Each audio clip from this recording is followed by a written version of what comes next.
Então, para começar, nós vamos falar um pouco, não do Alexander Dugin, que é, claro, o principal proponente do eurasianismo, e hoje muito falado, portanto, né, na direita brasileira, mas um outro Alexander, que é o Alexander Solzhenitsyn, o famoso autor do Arquipélago Gulag, uma figura que foi fundamental, foi talvez tão fundamental quanto Ronald Reagan para a vitória do Ocidente e da proposta democrática na Guerra Fria, para o fim da União Soviética, não o fim do comunismo, mas para o fim da vertente soviética do comunismo. Alexander Solzhenitsyn foi fundamental para isso, e as ideias dele continuam sendo extremamente relevantes. Eu queria trazer um pouco disso aqui para vocês hoje. Tá?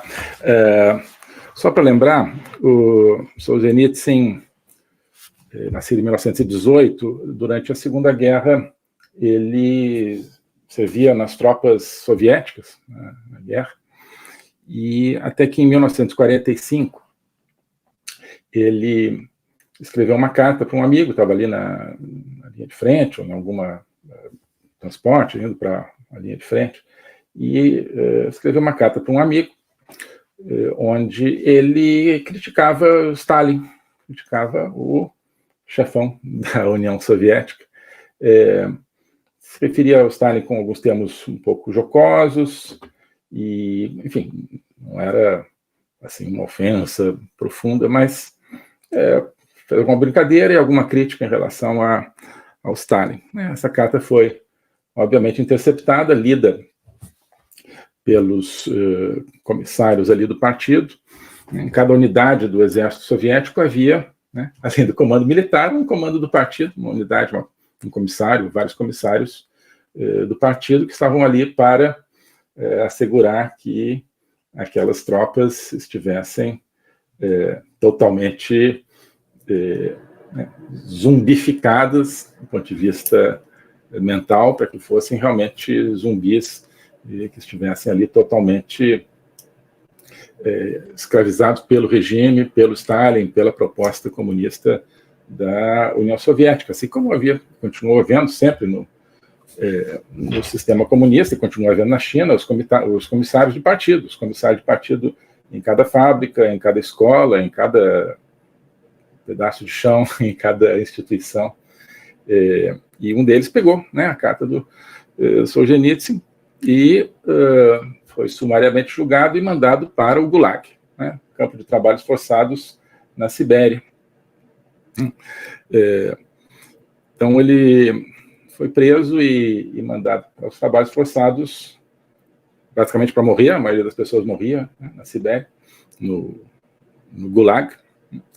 Ele foi preso por uma mensagem de WhatsApp. Se fosse hoje, seria uma mensagem de WhatsApp, e que foi interceptada, e a justiça soviética, na sua maneira de proceder. Já tivemos uma live aqui recentemente sobre o Estado Soviético do Direito, falando como era e como talvez algum outro país que a gente conheça se aproxime disso. Enfim, então, por causa de uma mensagem de WhatsApp, o equivalente, ele foi para lá, foi para o Gulag. Lembrando uma frase que eu não sei muito bem de quem é, ou se é de várias pessoas, e surgiu a ideia na psique coletiva, mas é aquela ideia de que, olha, quer saber quem tem o poder? Veja quem você não pode criticar.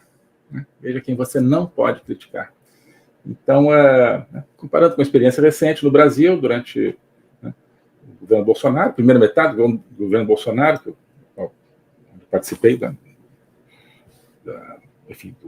Ministério,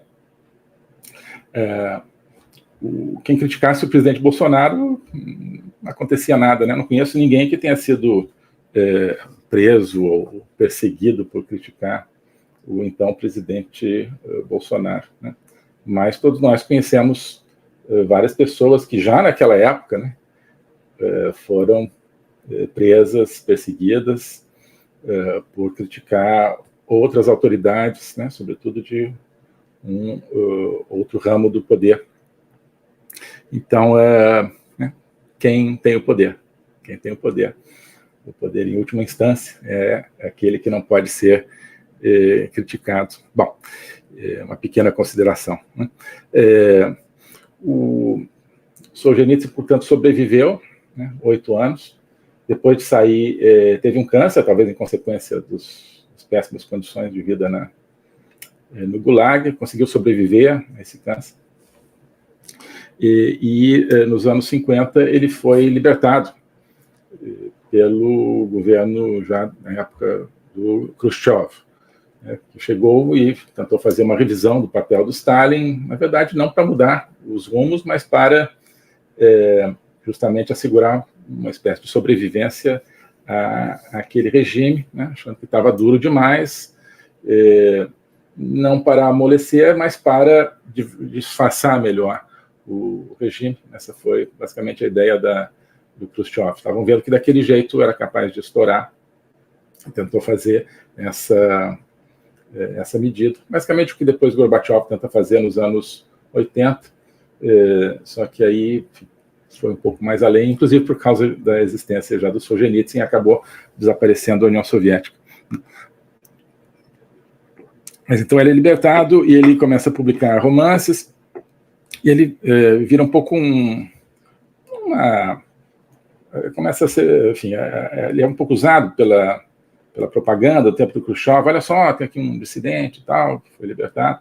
Então, por isso é que ele, né, de certa forma, conseguiu sobreviver aqueles anos ali, publicar alguns livros, até que, em 1970, ele ganha o Prêmio Nobel de Literatura.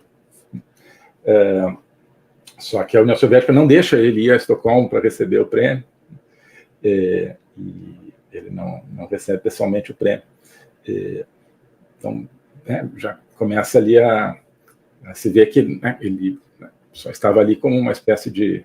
O regime só o queria enquanto ele servisse como uma figura a favor do regime, né, como havia críticas embutidas, claro, o regime já no que ele estava publicando, romances sobre a experiência dele, não no Gulag ainda, mas na Primeira Guerra, enfim, sobre a Rússia na Primeira Guerra e sobre a experiência dele depois da Segunda Guerra.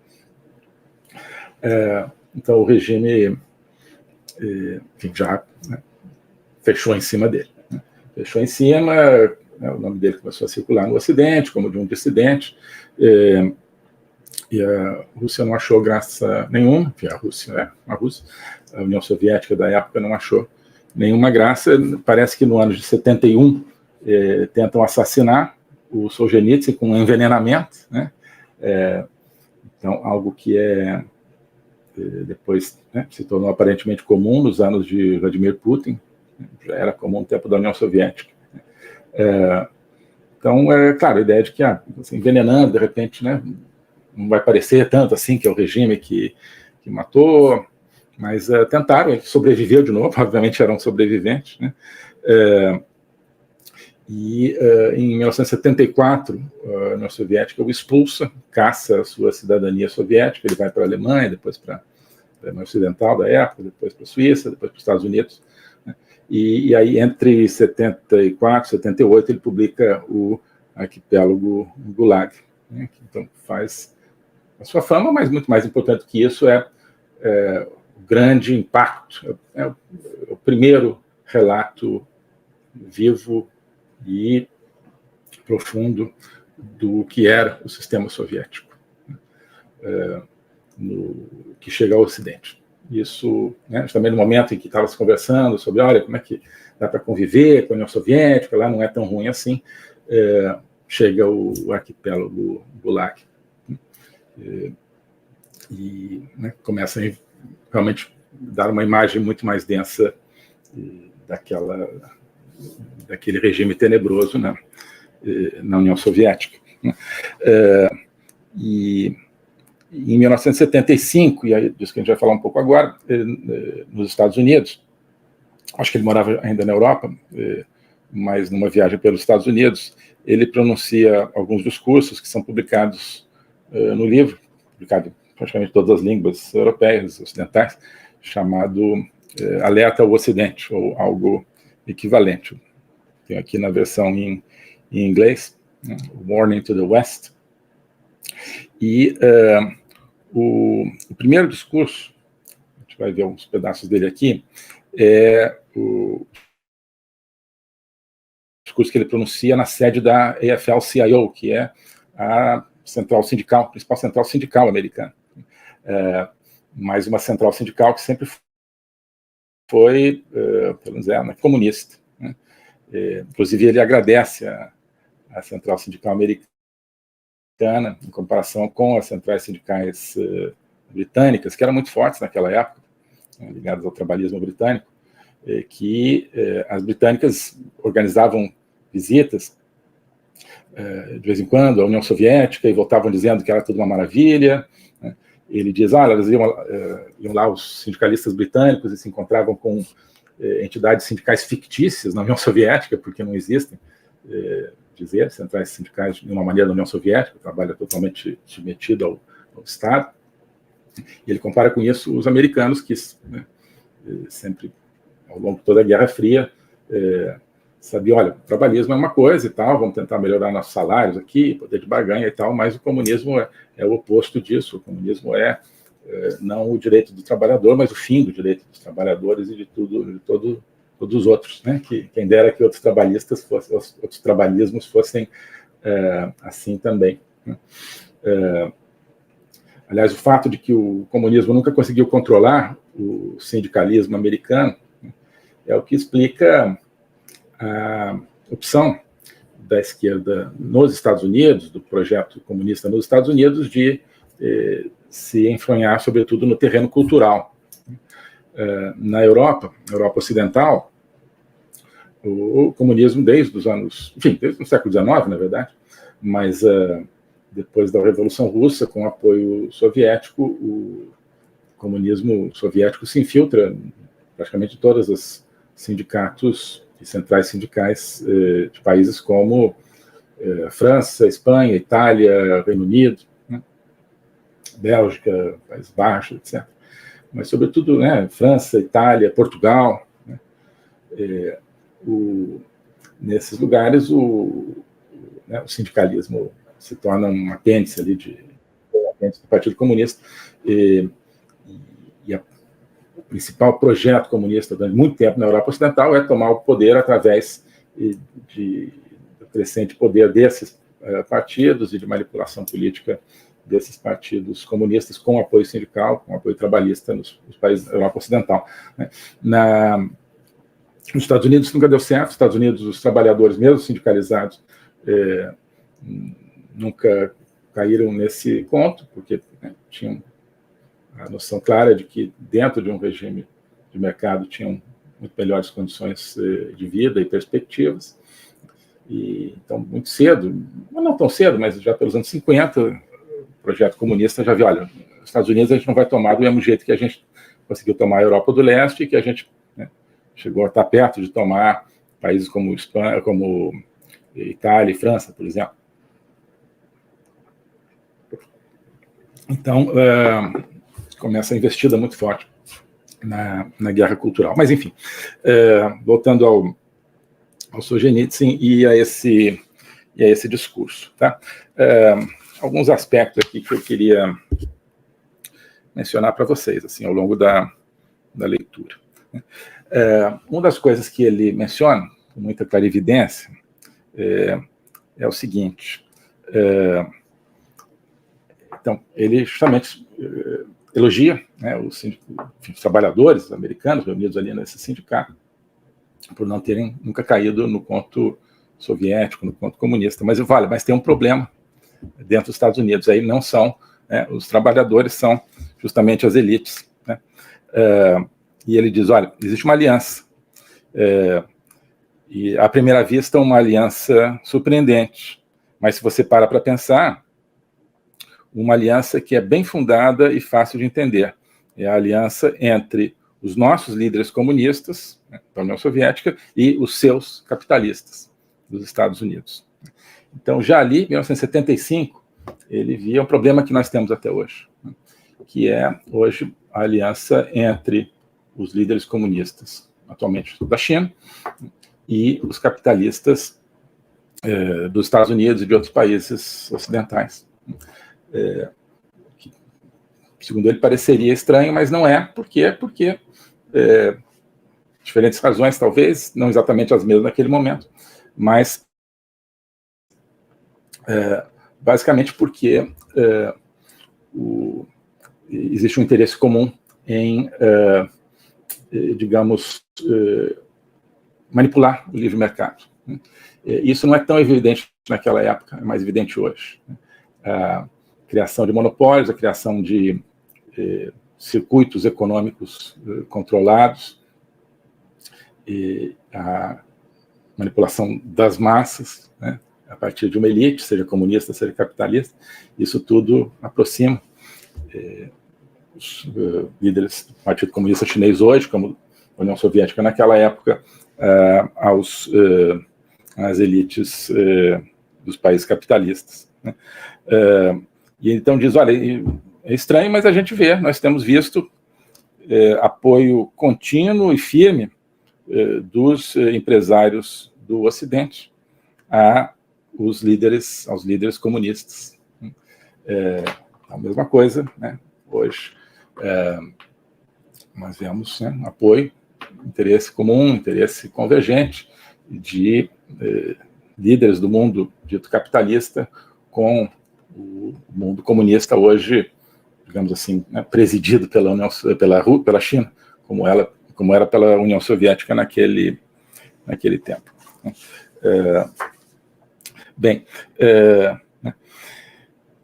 Isso é mais do que uma coincidência, né? É porque existe, acho que, uma estrutura comum nessa visão e nessa atuação de lideranças ditas capitalistas ocidentais para com o comunismo. Essas lideranças, elas se beneficiam, claro, de uma liberdade econômica, mas elas preferem uma economia administrada, preferem o lucro fácil de monopólios, preferem os regimes onde não haja uma democracia efetiva, onde haja ou não democracia, ou uma democracia manipulada, onde elas possam vender um produto, né, por exemplo, um produto dito para a saúde, para combater uma determinada pandemia, mas como uma obrigação estatal, né?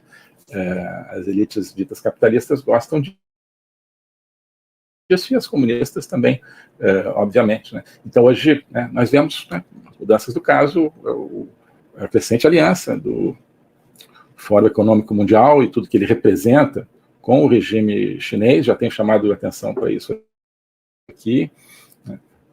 Você vê frequentemente Klaus Schwab, o líder do Fórum Econômico Mundial, elogiando a China, elogiando o modelo chinês, jamais elogia o modelo americano, o modelo japonês ou de qualquer país capitalista, né? Jamais fala da importância de algum tema de liberdade ou de algum tema de democracia, né? Sempre fala da questão da eficiência, transição energética, eficiência sanitária, digamos, né? Sempre louvando a China e sem nenhuma palavra de apreço pela base do capitalismo, que é a liberdade. Né? Então, aquilo que eu já tenho falado também, as elites ocidentais já não acreditam na liberdade. Acho que já não acreditavam, então, naquela época em que o Solzhenitsyn fala. Né? E isso, né, nos chama, portanto, nos coloca, né, presentes naquele momento. Ele está falando para nós, não apenas para aquela audiência dele em 1975, já lá vão quase 50 anos, é muito presente isso. Diz o Solzhenitsyn, olha, mesmo o Stalin reconhecia que 2/3 daquilo que era necessário na União Soviética, nós obtínhamos do Ocidente. E se hoje a União Soviética tem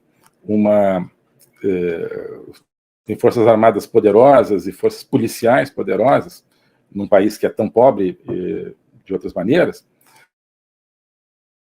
essas forças que foram usadas e são usadas para esmagar qualquer movimento de liberdade dentro da União Soviética, nós devemos isso ao capitalismo ocidental. Né? Então, durante a Segunda Guerra, sobretudo, quem armou a União Soviética para lutar contra a Alemanha nazista foram os Estados Unidos, foi o Ocidente, a Inglaterra também, né? Mandavam todo tipo de armamento o tempo todo. E não só isso, mas isso é uma revelação dele na época também. Talvez nem tão revelação, mas ele chama atenção para isso, né? Equipamento de polícia, né? Para reprimir a sua população, equipamento de vigilância, por exemplo, né? Então ele fala disso, é muito curioso, né? Cadê? Ele diz o seguinte: em algum momento tinha havido uma espécie de uma feira de tecnologia criminológica em Moscou, né? Feira internacional.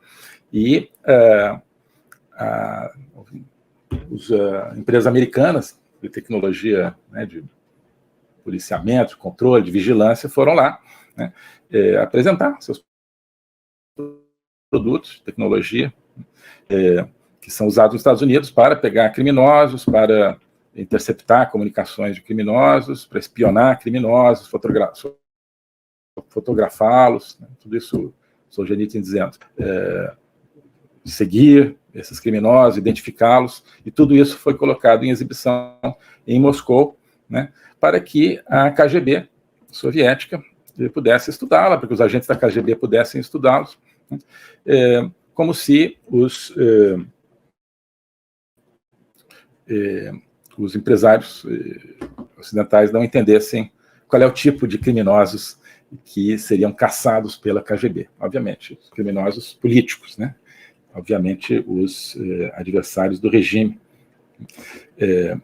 Mas, né, talvez alguém dissesse, não, a União Soviética só quer fazer negócios, né? Então, estão querendo comprar, nós vamos lá vender a nossa tecnologia, né? Nos Estados Unidos é usada para pegar bandido, na União Soviética vai ser usada para pegar, mas não é conosco, né? Pensariam esses empresários.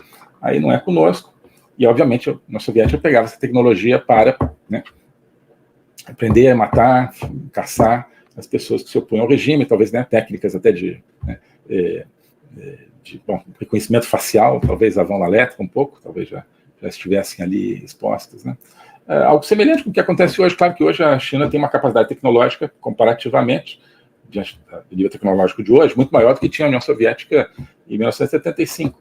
Mas, então, tem a capacidade de desenvolver sua própria tecnologia, mas esse desenvolvimento se dá, sobretudo na origem, né, muito por causa das empresas ocidentais que foram lá investir na China, em todos os setores, e tiveram a sua economia, a sua tecnologia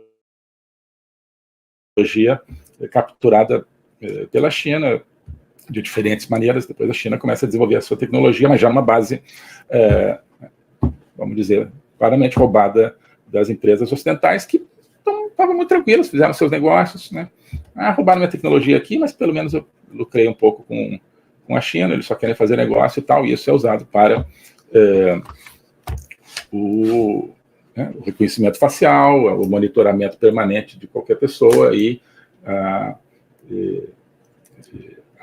o sufocamento de qualquer laivo de liberdade na China. E agora a China vende de volta muito dessa tecnologia para o Ocidente, né, para que os países ocidentais possam, com base em outros pretextos, mas fazer reconhecimento facial, fazer controle de movimento, controle de comunicações integral das pessoas, né? Curioso. Então, essa aliança continua, essa aliança também nesse plano tecnológico. Né? Então, ele diz... Então, hoje, se as pessoas na Rússia estão sendo, ele usa essa palavra, hunted down, né, caçadas, com a melhor e mais avançada tecnologia, isso nós devemos aos capitalistas ocidentais, que não entendiam, portanto, que o destino dos dissidentes soviéticos era o destino deles também, né? Primeiro, a União Soviética, claro, a primeira prioridade era garantir a sua própria continuidade do regime totalitário, mas o objetivo final era impor algum tipo de regime desse tipo, inclusive aos Estados Unidos. Então, isso não aconteceu porque depois teve o Reagan e outras coisas. Mas hoje é a mesma coisa, né? Então, quem vendeu tecnologias de vigilância para a China, achando que eles fazem com os uigures deles o que eles quiserem, com os dissidentes deles o que eles quiserem, eu quero vender meu produto. A China faz isso, daqui a pouco a China estará, né, impondo seu modelo nos países que venderam essas tecnologias.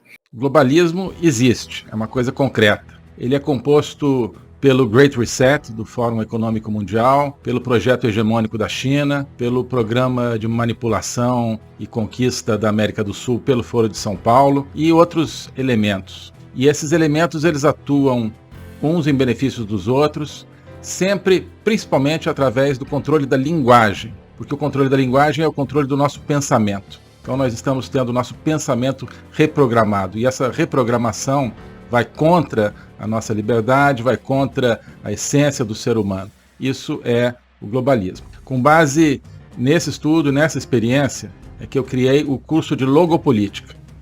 Toda semana eu dou aulas sobre geopolítica, literatura, filosofia, cultura de um modo geral, tudo isso em conjunto formando um espaço de conhecimento que eu denomino a logopolítica, para nós não apenas entendermos a ameaça do globalismo, mas podermos nos contrapor a ela. Se você quiser entrar nesse projeto de conhecer o globalismo e enfrentar o globalismo, clique aqui